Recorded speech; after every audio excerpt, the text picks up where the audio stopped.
Over 5 centuries separate us from the life and thought of the Middle Ages.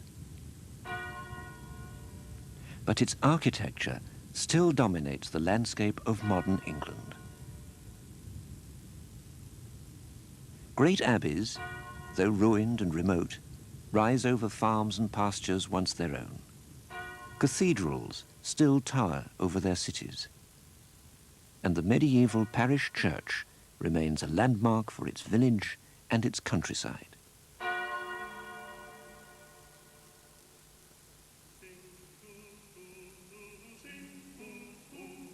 But in the 13th and 14th centuries, architecture shaped the lives as well as the landscape of medieval people. Wealth and power in the Middle Ages still came from the ownership of land, and the architecture of the village and the manor was the daily background to much of medieval life. Domestic buildings were usually of timber, often constructed by standing together sequences of crucks or curved wooden beams, reaching from the ground to the rooftop to form an arch. The grandest agricultural buildings were the great barns, many of them built by the wealthy abbeys for their granges, such as the tithe barn at Great Coxwell. The focal point of the medieval manor was the hall, doubling as the court and residence of the local lord. One of the earliest and best preserved of such halls is at Stokesay in Shropshire, built around the year 1270. Often lit by tall transomed windows, these halls were either divided into aisles by rows of columns, or, as at Stokesay, covered in a single span by timber roofs. The technology of timber construction so improved in the later Middle Ages that ingenious systems of roofing were developed. First in halls and then in parish churches, like March in Cambridgeshire, its double hammer-beamed roof adorned with angels.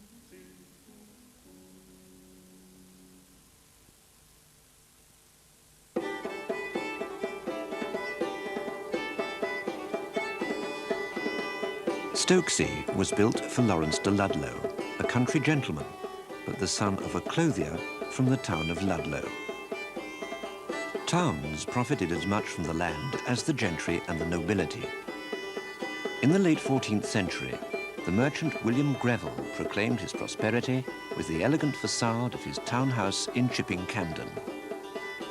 He'd made his money from wool, the chief basis of large-scale commerce in later medieval England. Wool merchants' houses jostled proudly for position in the streets of Lavenham and in the great cities of London, Bristol and Norwich. Here at York, the guilds built the Merchants' and Mercers' Hall for their meetings and contributed their fair share to the city fortifications.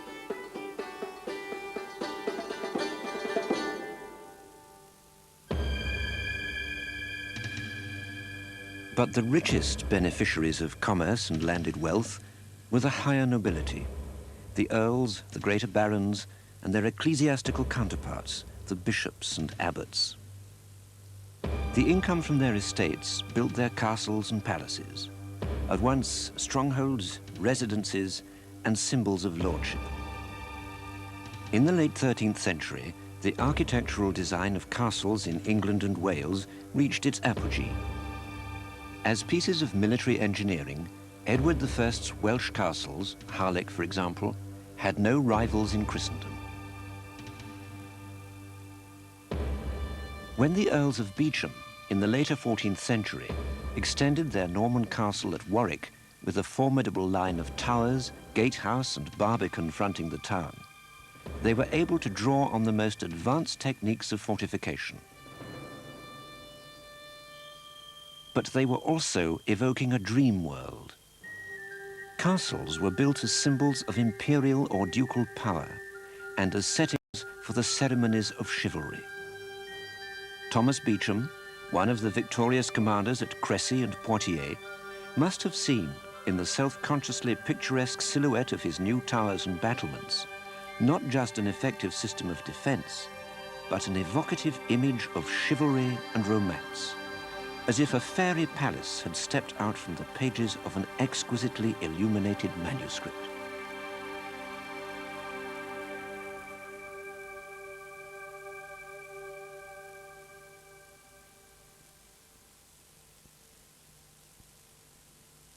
The castle projected an image of earthly glory, the church a vision of heavenly triumph. Great churches like the cathedral at Wells lay amidst a complex of buildings, a cloister, a dormitory and refectory for monks, houses for canons, a school, a hospital, and the grandest of all these ancillary buildings, a chapter house, the committee room of the institution. At Wells, the chapter house is approached up a curving staircase and is built in the form of a luminous octagonal chamber covered by cones of ribs. English medieval chapter houses count among the most splendid creations of Gothic architecture in Europe.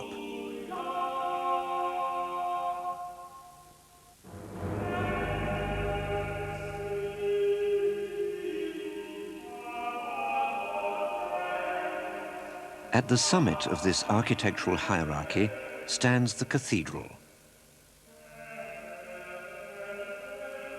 Incomparably the most splendid building medieval people ever entered. In the Middle Ages, religion exercised more power over the minds of men and women and their society than it has ever done before or since. Over 9,000 medieval churches were built in England and Wales, from great abbeys and cathedrals to small parish churches. Each of them, as its dedication ritual clearly states, was seen as a symbol of the whole Church of Christendom and of the celestial church existing outside time. A great cathedral like Wells was a palpable image of the heavenly Jerusalem, its towers and niches like little heavenly mansions, sheltering images of Christ, the Virgin Mary, and the communion of saints.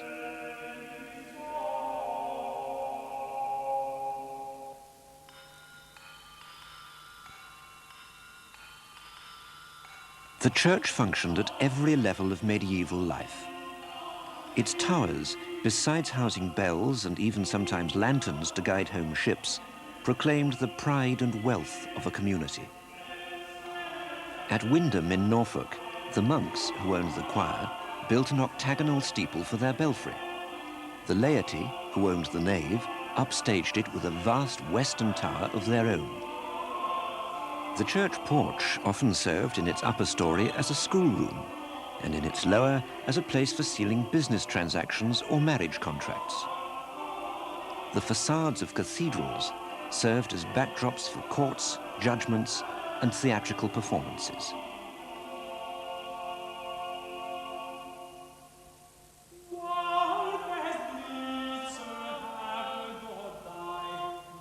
The nave of the church was the province of the laity, and its upkeep was usually their responsibility. Here, Christian life began with baptism, in a font placed symbolically near the western entrance, as baptism is the door to the other sacraments. Here also, if you were rich enough, life ended, buried in the aisles of the nave. Perhaps, like the Spring family at Lavenham, in your own little chapel, enclosed behind elaborate screens. The nave was a constant reminder of simple moralities and sensational events.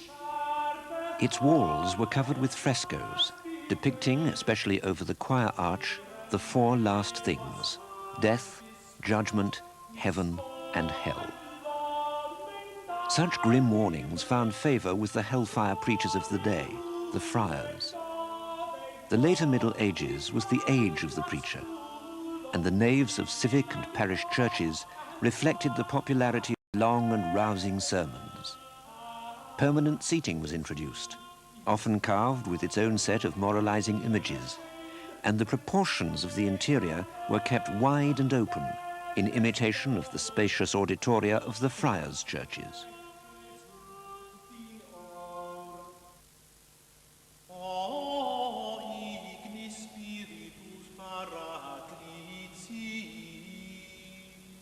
If the nave was the busy domain of the laity, then the chancel was the exclusive territory of the clergy.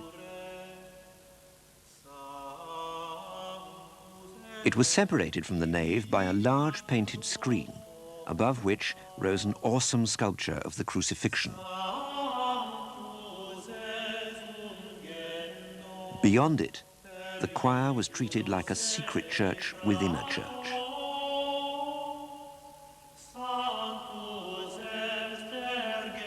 Here, beneath delicate canopies and seated on carved misericords, canons, monks, vicars and nuns would spend half their waking life chanting and praying. Beyond them, in the sanctuary around the high altar, the furnishings were even more elaborate, as here in the small church of Horton in Nottinghamshire. The piscina, a basin for washing the chalice. The sedilia, seats for the officiating clergy. And a sumptuously carved Easter sepulchre, where the high altar cross was laid from Good Friday to Easter Sunday.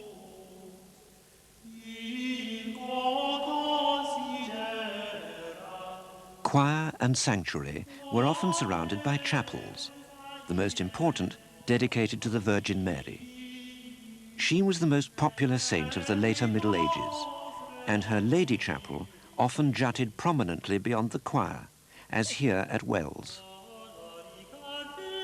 Other chapels normally served as chantries, so called because here in perpetuity rich donors, bishops, nobility, town guilds, would pay the priests to say a regular mass, a chantry, for the good of their souls.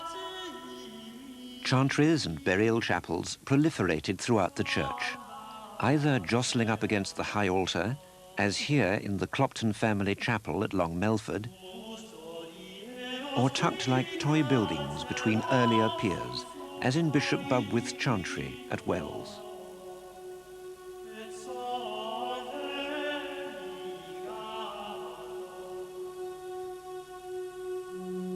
Towers, porches, naves, choirs, chapels. These separate sections of the church were drawn together to form a single theatre for the liturgy. The almost continuous murmuring of the chantry masses, the regular singing of the offices in the choir, and the flow of processions on great feast days would have united the whole church in sound and movement. Medieval architecture was built around its liturgy. Chapels for altars, aisles for processions, and portals and facades to provide a kind of permanent stage scenery for theatrical ritual.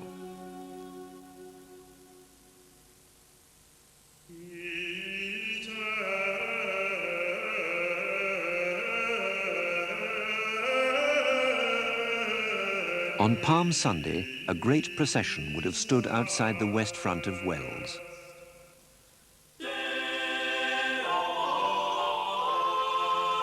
Facing that whole sculptured company of heaven, it would demand entrance with the hymn, "Lift up your heads, O ye gates, and be ye lifted up, ye everlasting doors, and the King of glory shall come in." In reply, echoing back across the cathedral green, would come the voices of the invisible boy choristers, concealed high up in passages cut into the facade behind the tiers of saints and angels. It was as if the statues, at that time brightly and realistically painted, had come alive as a heavenly chorus. And then the gates of the west portal would swing open, and the procession, sparkling with crosses and candles, would move up the nave and through the screen into the choir.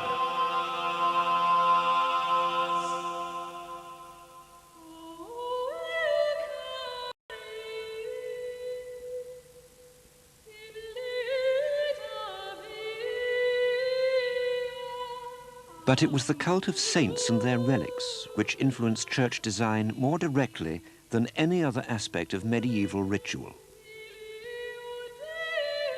Saints not only intercede for sinners in heaven, their mortal remains could work miracles of healing on those who visited them.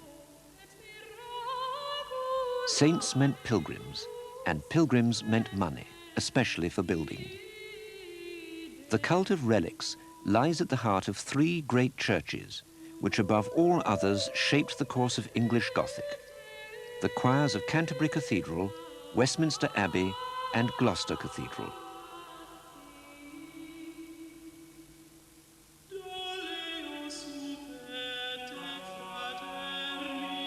Canterbury housed the immensely popular relics of its murdered bishop, St. Thomas Becket, and a new choir, begun in 1174, was planned from the start to provide a sumptuous setting for his body. The architect, William of Sens, was a Frenchman, and he employed all the light and elegant forms of the new Gothic style of France. Pointed arches, ribbed vaults, and slender shafts, many in dark marble. The relics were set up in a bejeweled casket, now destroyed, behind the high altar, clearly visible to the pilgrims as they thronged through the new open aisles and round the curving apse. Here, surrounding the shrine, the architecture reaches a climax in richness of decoration. A mosaic floor, double columns of highly polished marble with elaborate capitals, and most important, huge stained glass windows depicting the miracles of St. Thomas and encircling the shrine with a ring of rich and dazzling light.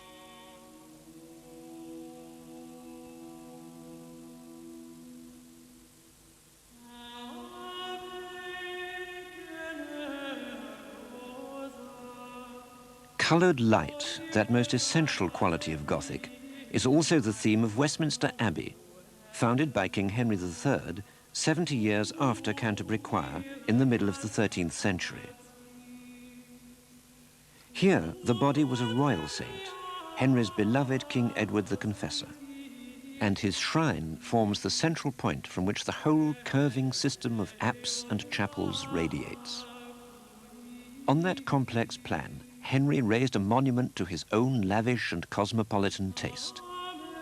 Roman cosmati mosaic for pavement and shrine,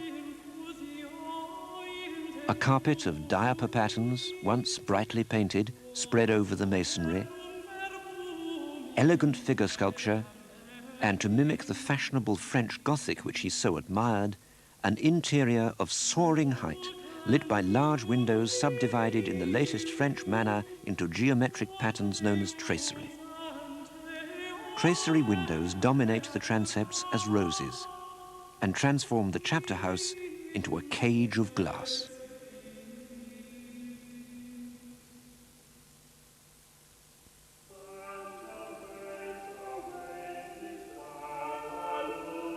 The choir of Gloucester Cathedral, begun a century after Westminster Abbey, also served as a royal mausoleum. The body of the murdered King Edward II was buried here in 1327. An unlikely cult grew up, and Edward III encouraged it by commissioning a splendid tomb for his father. The effigy in suave alabaster, the canopy as intricate as a shrine's. Around it, the king's masons raised a chapel-like choir, broke it open at the east end with a spectacular window of panelled tracery, and overlaid its side walls with similar grids of blind arches. The whole space, held in curtains of stone and glass, seems to stream vertically upwards. In this ruthless emphasis on tracery, Gloucester may reflect a renewed inspiration from the latest French Gothic, but no one would mistake it for a French building. The awkwardness of the transept buttresses and the skeletal arches that leap across high openings are thoroughly English eccentricities. The choir vault in particular pushes the English love of surface pattern to a point of supreme confusion.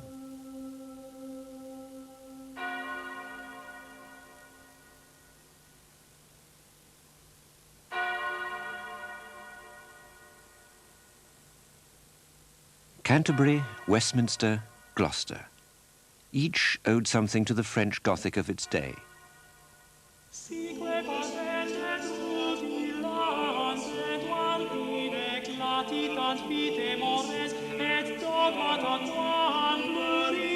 But with the single exception of Canterbury, these churches, and those that followed them, were constructed by English men and women and remain unmistakably English.